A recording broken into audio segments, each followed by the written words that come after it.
옛날에는 술 권하는 사회였습니다. 지금도 여전히 술 권하는 사회입니다.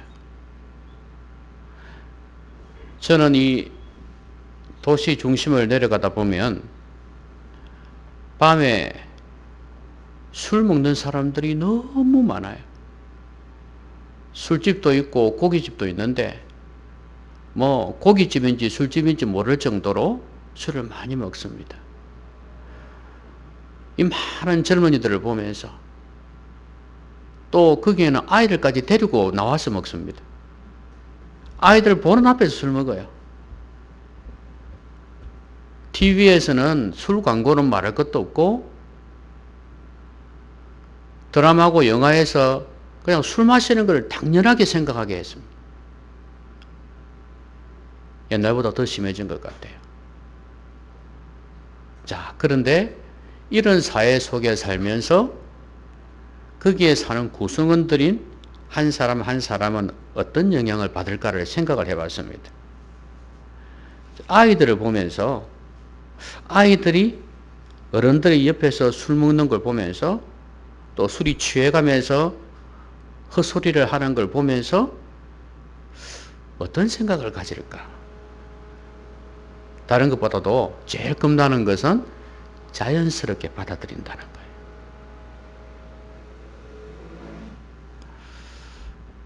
여러분, 한 사회는요, 한 구성원에게 엄청난 영향력을 미칩니다. 우리가 볼 때는 다른 사회를 볼 때, 야, 심각하다 싶어도 그 사람들 사회 속에서는 그걸 당연하게 생각하는 경우가 많죠. 뭐, 여자들이 이거 하는 거 있지 않습니까? 심지어는 눈만 내놓게 하는 그런 나라도 있지 않습니까?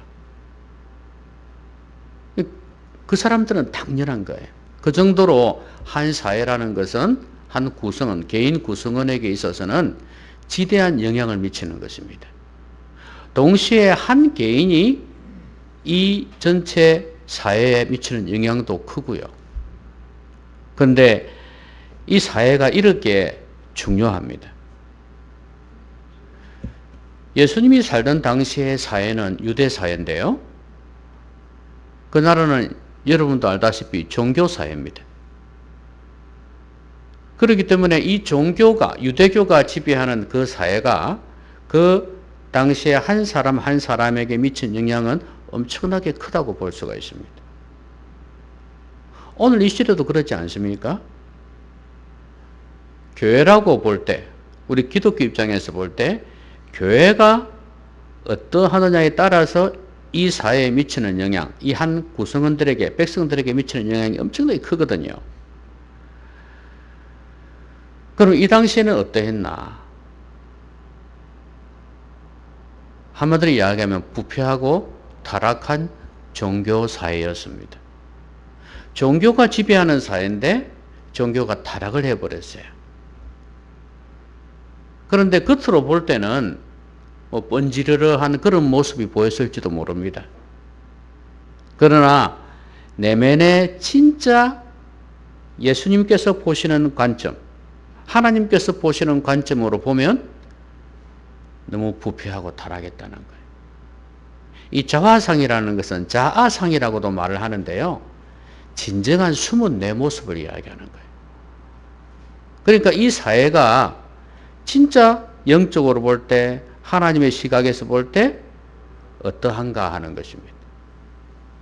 한마디로 타락한 그런 사회였습니다. 그러니 여기에 살던 사람들이 어떤 영향을 받았겠는가 하는 것입니다. 저는 오늘 이 유대 사회의 부패하고 타락한 그 사회의 자화상을 살펴보면서 또 그 사람들이 어떤 영향을 받았겠는가를 보면서 우리도 우리 사회가 여기에 만만치 않다 하는 걸 여러분에게 알려드리고, 그러면 우리가 어떻게 살아야 되겠는가 하는 어떤 동기부여? 이걸 여러분들에게 하고 싶어요. 그러면서 동시에 거기에 대한 답을 성경 말씀을 통해서 드리고자 합니다. 자, 오늘 이 유대사회, 이 사회는요, 진정한 예배를 방해하는 그런 사회입니다. 여러분, 예수님께서 제자들을 보내시면서 나귀 새끼를 데려오라 그랬지 않습니까? 근데 이 주인이 참 착해요. 아는 사람인지 주님의 그 말씀에 권위에 압도당해서 전달했지만 주께서 쓰시겠다 하라 그러니까 그냥 준 것인지는 잘 모르겠습니다. 성경에 나와 있지 않으니까. 그런데 어쨌든 간에 바로 주었단 말이죠. 참 착한 사람이에요. 그런데 이걸 이제 가지고 와서 이제 사람들이 어떻게 합니까? 종려나무 가지, 겉옷 이런 걸 바닥에도 깔고 위에도 나귀 새끼 위에도 깔고 그래가지고 예수님을 태워서 이제 예루살렘으로 입성하는 것입니다. 이 종려주일이라 그러지 않습니까? 우리가 흔히 하는 말로. 그렇게 해서 들어옵니다. 뭐라고 외칩니까?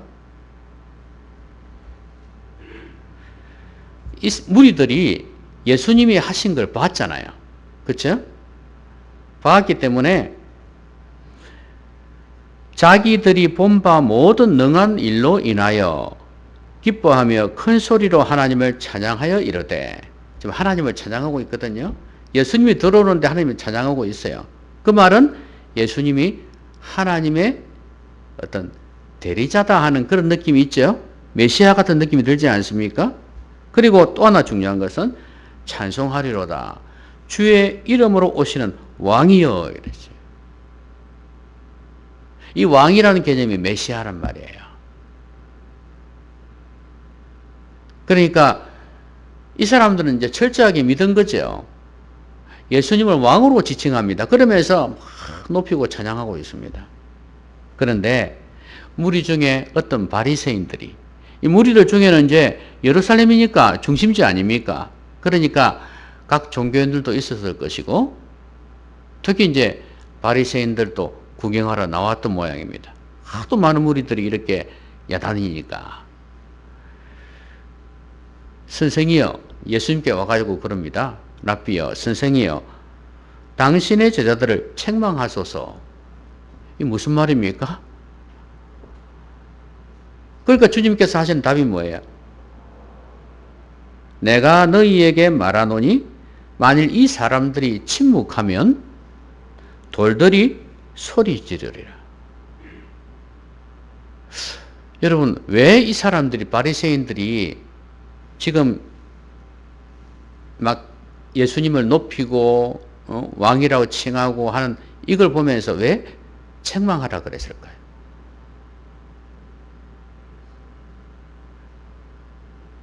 바리새인들이 볼 때는 과하다 싶었던 모양입니다.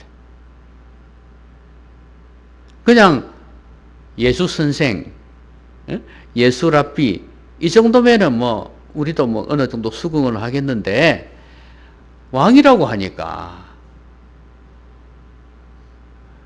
어여시 지금 우리를 통치하는 로마 총독이 있고 분봉 왕이 있는데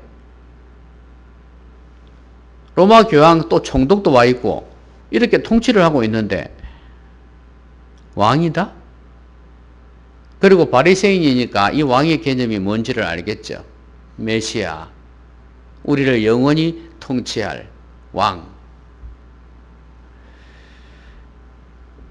지나치지 않습니까? 좀 책망하시죠, 그 말이야. 입 좀 다물게 하세요. 듣기 싫습니다, 그 말이에요. 그러니까 주님께서 너희들이 이 사람들을 침묵하게 하면 돌들이 소리 지를 것이다. 그 말은 무슨 말이에요? 내버려 두라는 이야기예요. 여러분, 지금 바리새인들이 유대 사회를 움직이고 있다 해도 과언이 아니거든요. 예루살렘의 중심 인물들이에요. 그런데 이 사람들이 하나님을 높이고 예수 그리스도를 높이는 이 진정한 예배를 방해하고 있습니다. 이 사회가 이래서요. 여러분, 오늘 우리 사회는 어떤가요? 예배를 방해한다? 찬양을 방해한다? 이거 안 믿는 사람들은 그런 거 싫어하겠지. 그리 생각할 수 있죠, 그죠? 근데 여기서는요, 불신자가 아니고 바리새인들이에요. 자기들 딴에는 잘 믿는다는 사람들입니다. 이런 사람들이 예배를 방해하고 있어요. 왜? 종교인들이고 예수님을 잘 모르고 하나님을 진정으로 잘 모르는 사람들이기 때문에 그래요. 겉으로만 알아서 그래요.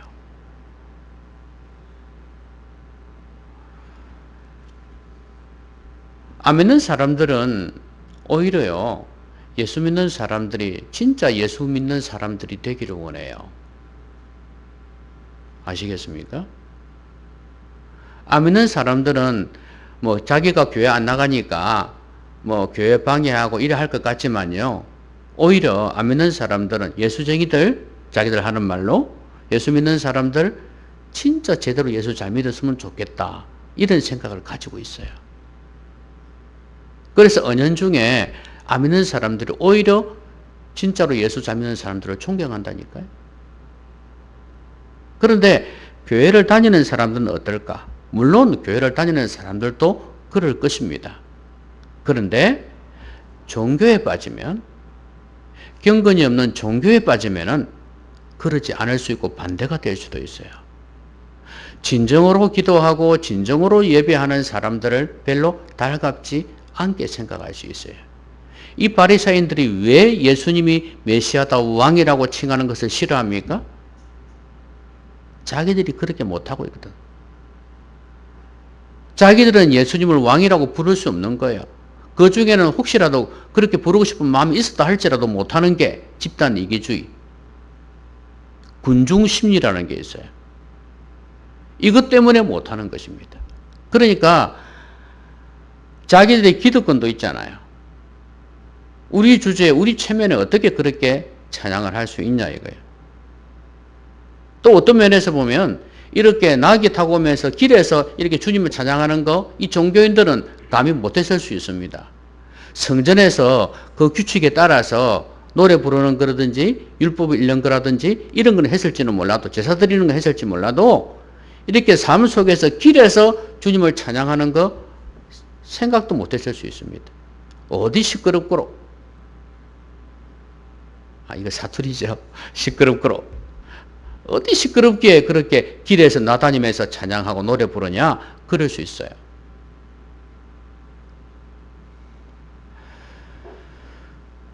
교회를 다니는 사람들이 이럴 수 있어요. 자기들은 생활 속에서 찬양을 해본 적이 없어.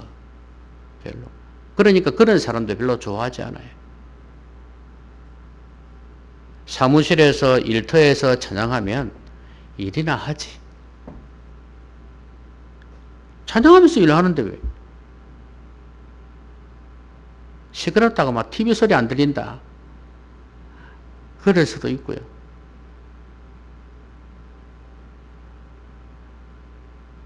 그리고 나도 그런 참된 예배를 못 드리지만 다른 사람도 그렇게 못 드리게 할 수 있어요.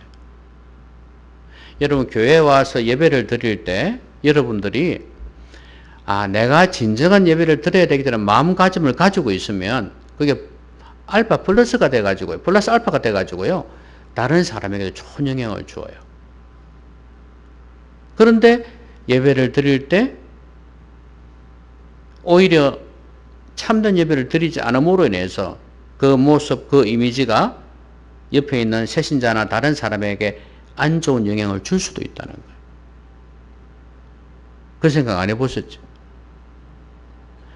여러분은 지금 혼자서 예배를 드리는 것 같지만 다른 사람들이 다 보고 있다는 사실을 아셔야 됩니다. 아무런 것 같아도요, 이렇게 보다가 이렇게 합니다. 이렇게 합니다.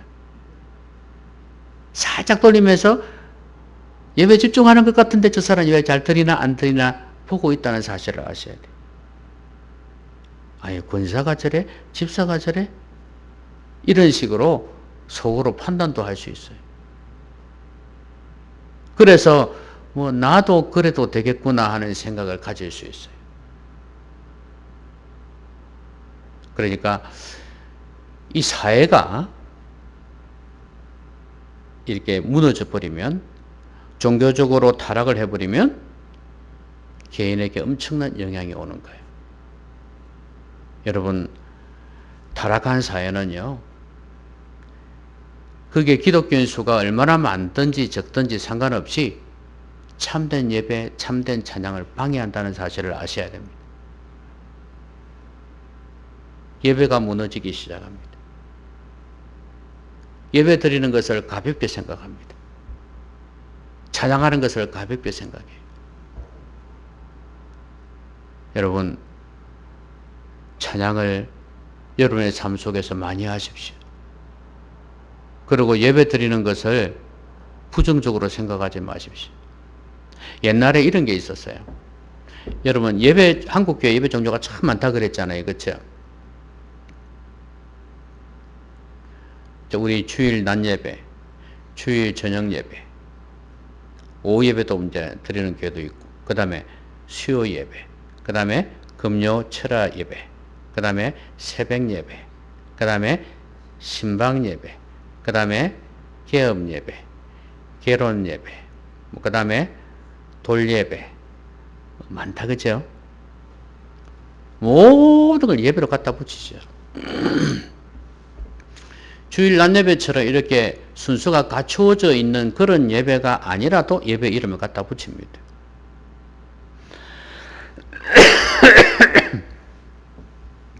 그러다 보니까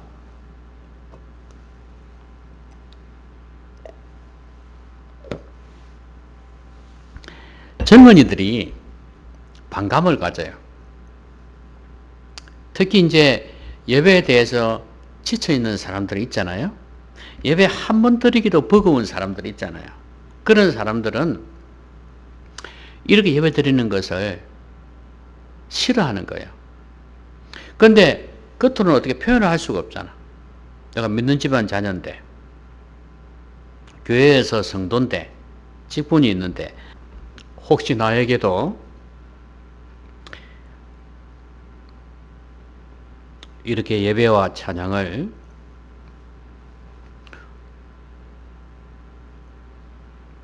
부정적으로 생각하지 않는지 한번 생각해 보셨으면 좋겠습니다. 자, 그 다음에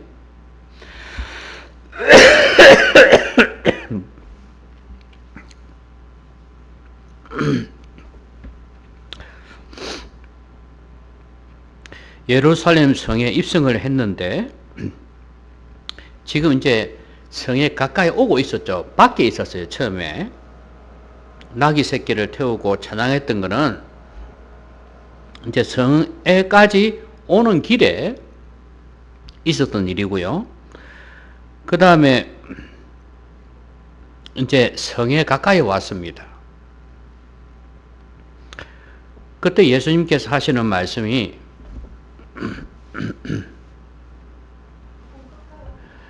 회전을 시키고 위쪽으로 아래 양쪽으로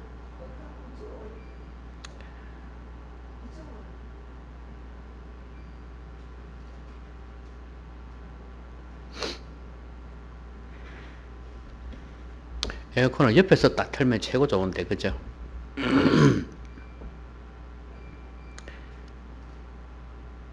이 겨울에 히터하고 여름 에어컨이 저를 애를 먹입니다. 제가 안 좋으니까 그래. 자, 예수님께서 하시는 말씀이 너도 오늘 평화에 관한 일을 알았더라면 좋을 뻔하였거니와 지금 내 눈에 숨겨졌도다. 여기에 평화에 관한 일이란 게 뭐겠습니까? 평화하면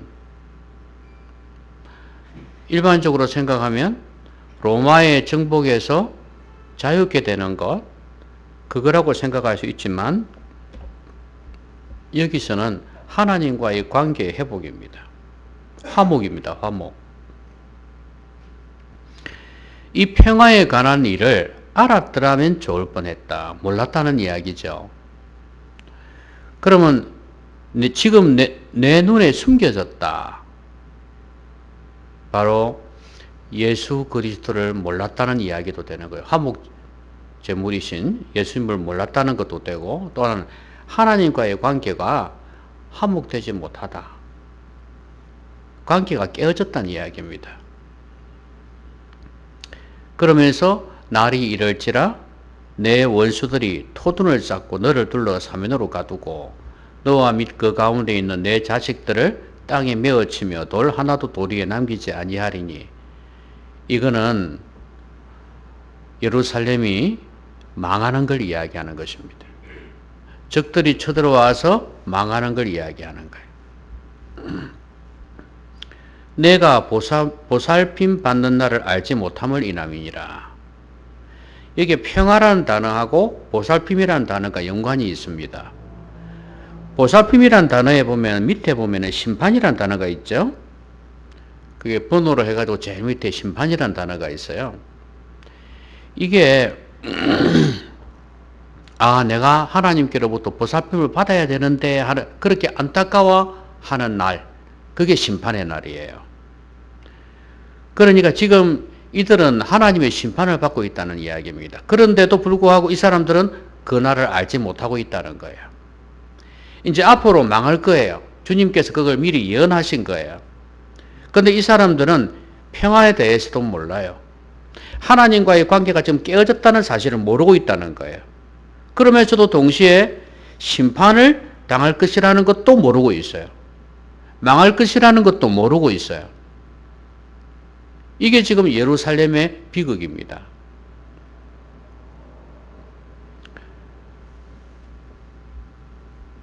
왜 내가 어떤 처지에 있는데 내 진정한 자아상의 모습이 무엇인지를 모르는 사람들이 많아요. 그러면은 관계가 깨어져 버리죠. 하나님과의 관계에 있어서도 여러분 자아상이 참 중요하다 그러잖아요. 왜냐하면 왜곡되게 하나님을 인식하니까. 내가 어릴 때부터 자라오면서 형성된 이 자아상이라는 게 있어요. 그 인성이든 성격이든 어떤 내면의 모습, 모든 것 다 포함해서 나의 진정한 자아상이라는 게 있거든요. 그게 부정적으로 형성될 수도 있고 긍정적으로 형성될 수도 있는데 많은 사람들은 부정적으로 형성이 되어 있어요. 권위자에 대한 어떤 그런 영향력 이런 것 때문에 하나님에 대해서도 하나님도 권위자잖아요. 하나님에 대해서도 부정적으로 생각하는 사람들이 있어요. 또 여러 가지 죄악으로 많은 상처를 받았다. 역시 하나님에 대해서도 불평, 원망 이런 걸 가질 수도 있어요. 이렇게 자아상이 참 중요합니다. 결혼에 있어서도 그렇잖아요. 결혼할 때도 그 부부 교육을 할 때, 결혼하기 전에 예비 교육을 할 때도 남자나 여자나 자기 자아상을 발견해야 된다. 자기 진정한 자아상이 무엇인지를 발견하고 그 다음에 어떻게 치유를 받아야 될 것인가를 이야기를 하지 않습니까? 아까도 말씀드린 그런 상처라든지 그런 부정적인 게 있으면 결혼생활 해서도 계속해서 부딪히고 힘들어지거든요. 그러니까 결혼하기 전에 자기가 각 가정에서 어떻게 지내왔는가 살아왔는가를 보면서 이게 치유를 받아야 되고 회복이 되어져야 되거든요. 완전히는 불가능하지만 어느 정도는 돼야지 그 다음에 결혼 생활이 되어질 수 있는 거예요. 근데 이게 안 되면 결혼 생활이 너무 힘들어요. 고통스러워요. 연애할 때야 좋지. 근데 결혼하면은 다 보이고 다 드러나는데. 그래서 그런 경우에 치유를 받고 노력했는데도 불구하고 어려운 부분이 있거든요. 그러면 또 용납도 해야 되고 화해하는 법도 알아야 되고 이런 걸 다 알아야 되거든요. 그래야 가정생활이 유지가 될 수 있는 거 아니겠어요?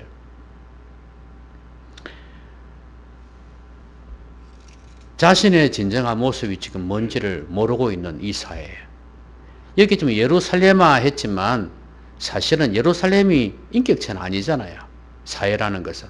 그러나 거기에 살고 있는 사람을 이야기한다고 보시면 돼요. 그러니까 여기에서 살고 있는 이 많은 사람들이 하나님과의 관계가 깨어져 버렸다.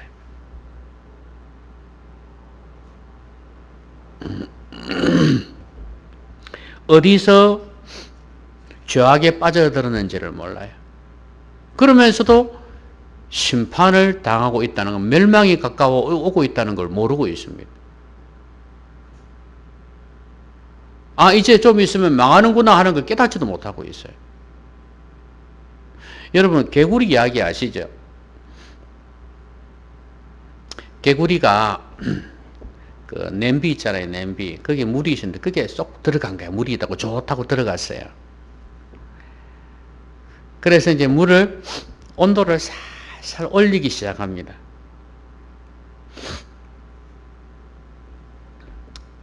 올리기 시작하는데 처음 조금씩 올리면 어떻게 될까요? 따뜻하겠죠, 그죠? 아유, 따뜻하다. 그러면서 엄마 개구리, 아빠 개구리 앉아가지고 너무 좋아하겠죠? 조금씩 더 올립니다. 몰라. 조금씩 더 올리니까. 그럼 나중에는 어떻게 될까요? 이러면서 삼켜 죽는 거예요. 그게 무슨 의미인지 아시겠습니까? 자기가 죽는 줄도 모르고 죽어요. 그래서 인생이 그래요. 자기가 지금 죄악의 구렁텅이에 빠져 있음에도 불구하고 그걸 탐닉한다고 빠져나올 줄을 몰라. 조금씩 자꾸 수렁으로 빠져가는데도 불구하고. 그래서 결국에는 망하는 거예요. 여러분, 마약도 그렇고 술도 안 그렇나요? 에이, 한 잔만. 하나만. 그 다음에 2개, 3개 늘어가면서 사람이 폐인이 되어 가잖아요.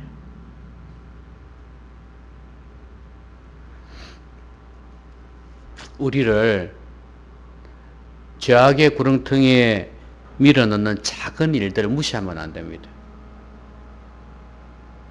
이 작은 것 하나가 나를 망하게 할 수 있다는 사실. 점점. 그래서 나중에 그 엄청나게 커버리는 거예요. 습관이라는 게 참 무섭습니다. 여러분, 청소하고 빨래하고 설거지하는 거 여러분 하는 게 좋습니까? 싫습니까? 싫습니까? 나이가 드니까 귀찮고 싫죠, 그죠? 몸도 아프고 그러니까. 근데 그게 좋아야 돼요. 무슨 말이냐면 그것도 습관이거든요. 누가 옆에서 해주잖아요. 그러면 누가 해주니까 아주 좋죠. 나는 편하니까. 근데 결코 그게 좋은 게 아니더라고요. 저는 제가 설거지하면서, 제가 세탁기 빨래 돌리면서, 빨래 널면서 그걸 기쁨으로 여깁니다. 아, 내가 이걸 할 수 있다는 거. 이 깨끗하게 하는 걸. 만약에 다른 사람이 해주었으면 어찌 됐을 것 같아요? 나는 그걸 안 하기 싫어요. 그러면 이 청소하는 거, 이 깨끗하게 하는 즐거움을 못 누리는 거예요. 나는 더럽게 사는 거죠.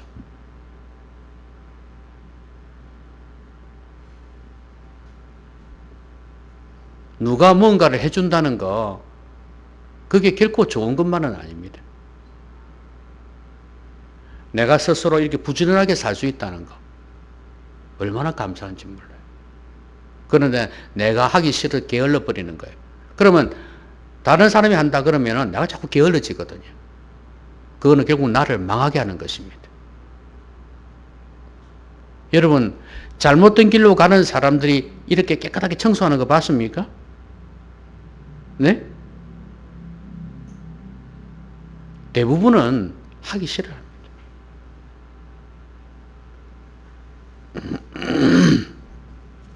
자기가 성장해 가고 성숙해 가는 사람들은요, 열심히 살게 되어 있어요. 성경 말씀에 이런 말씀도 있습니다. 악한 것은 헤아려 그 모양이라도 본받지 말아라 그랬어요. 그러니까 모양은 작은 것이거든요. 작은 것이라도 버려야 된다. 그게 쌓이고 쌓여서 나를 망하게 하는 것입니다. 여러분, 제가 운동하다 보면 거기에 그 운동기구들이 있잖아요. 공원 같은 데 보면, 그렇죠? 운동기구들이 있고 그런데 한 번은 70대 후반 정도 되는 할머니예요. 할머니가 와가지고 운동을 하는 거야. 할아버지는 많이 봤었거든요. 한 7, 80대는, 70대 후반 80대는 할아버지를 봤거든요. 근데 할머니는 그렇게 많이 안 봤는데 할머니가 근력 운동하는 거예요. 그 기구를 들고 약하게 했겠지. 그렇지만 이걸 들고 이래 하는 거예요, 이렇게. 젊은 할머니도 아니고. 이야, 대단하다.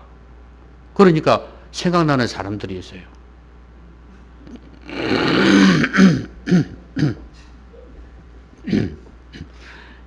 여기 앉아 계신 분들이 생각이 나더라고요.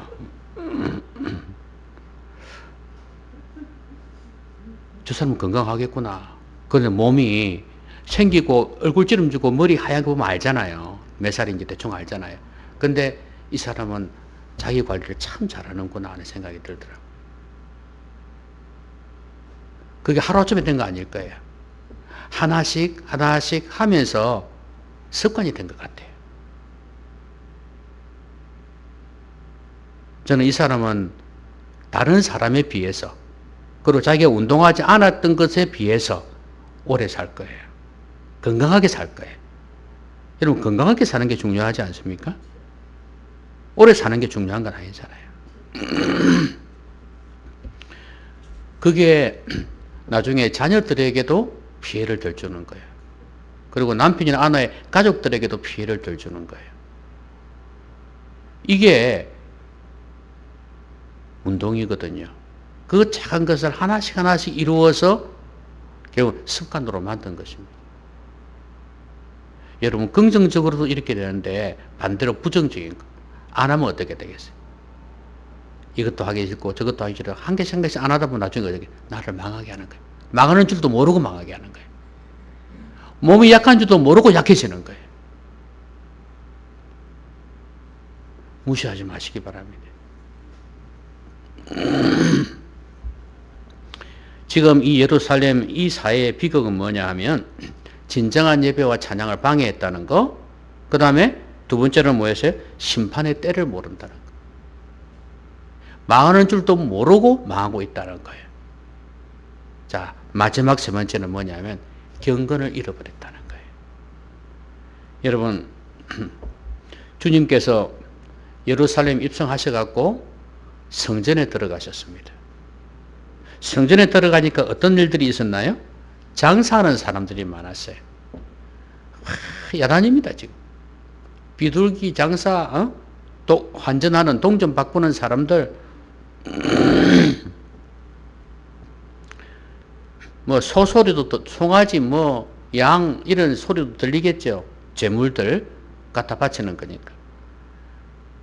그런데 이걸 보면서 주님께서 뭐라고 말씀하셨냐면, 내 집은 기도하는 집이 되리라 하였거늘 너희는 강도의 소굴을 만들었도다.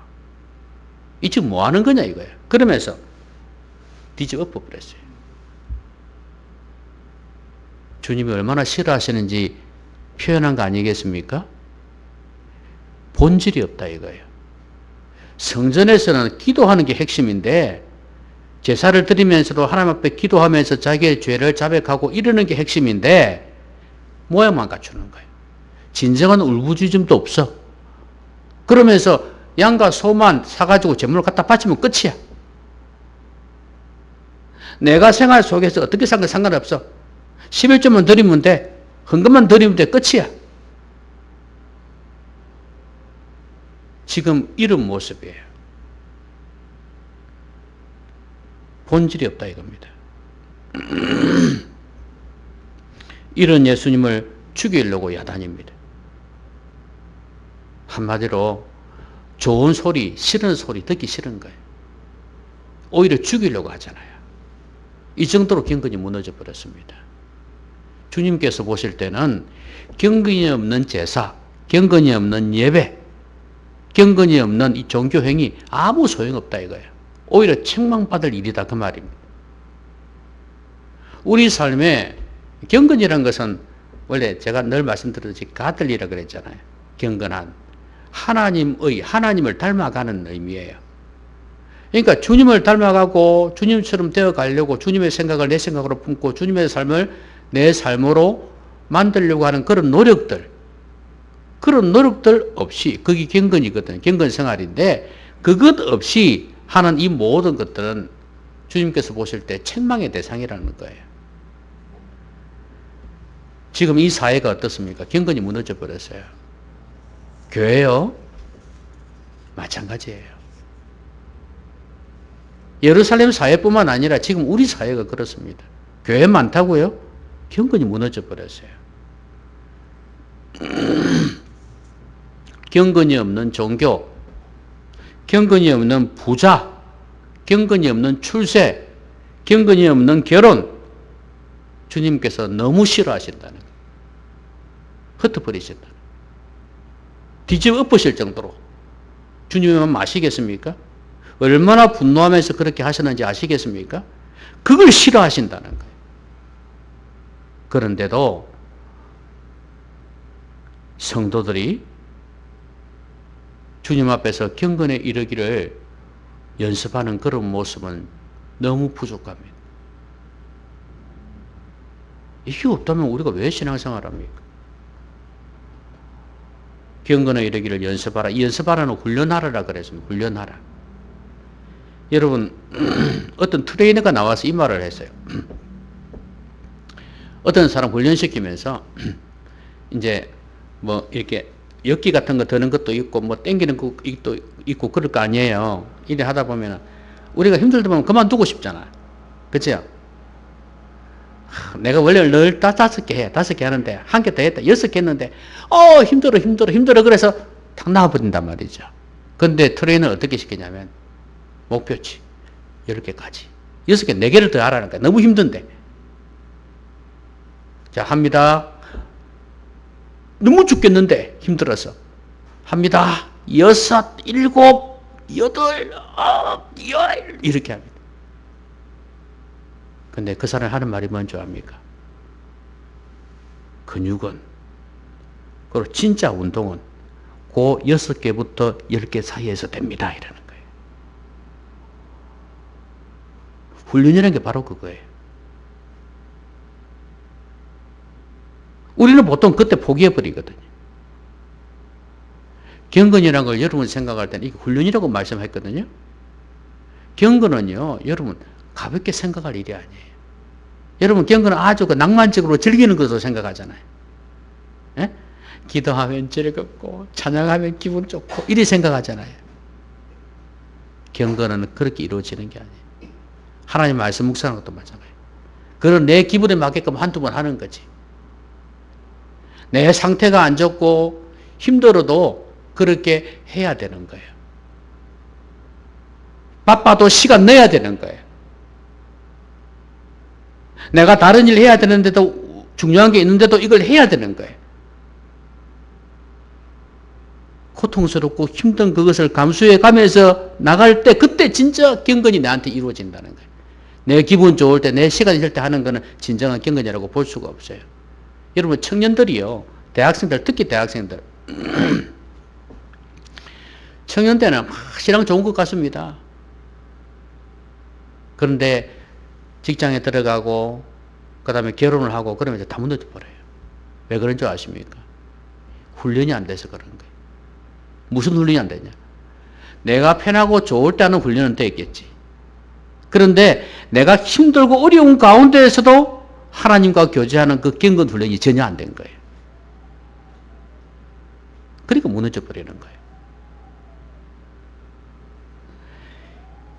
바쁘고 힘든 가운데에서도 경건 훈련 잘한 청년들은요, 결혼해서도 경건 생활 잘해요.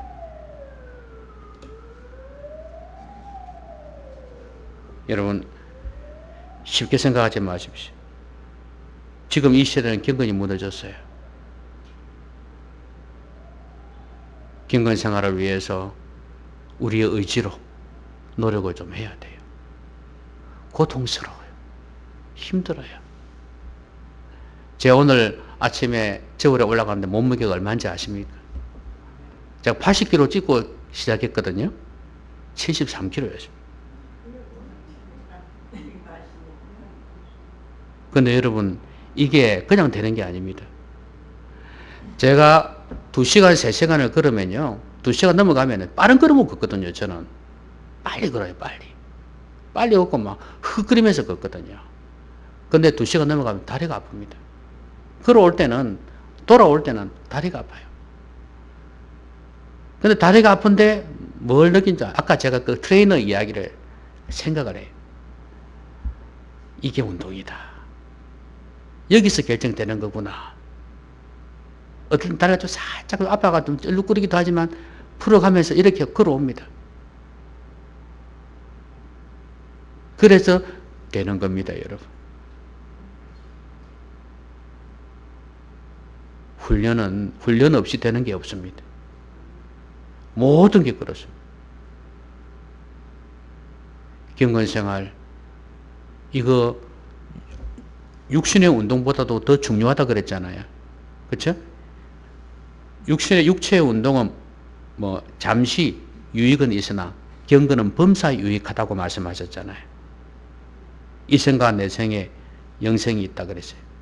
그러니까 여러분들 경건생활을 위해서 그만큼 투자를 하셔야 됩니다. 말씀 뵙겠습니다. 우리 사회는 너무 타락해서요.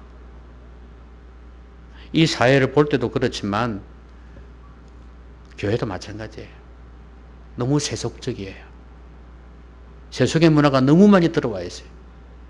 이 영향 때문에 성도들 한 명 한 명도 그 영향을 받고 살고 있어요.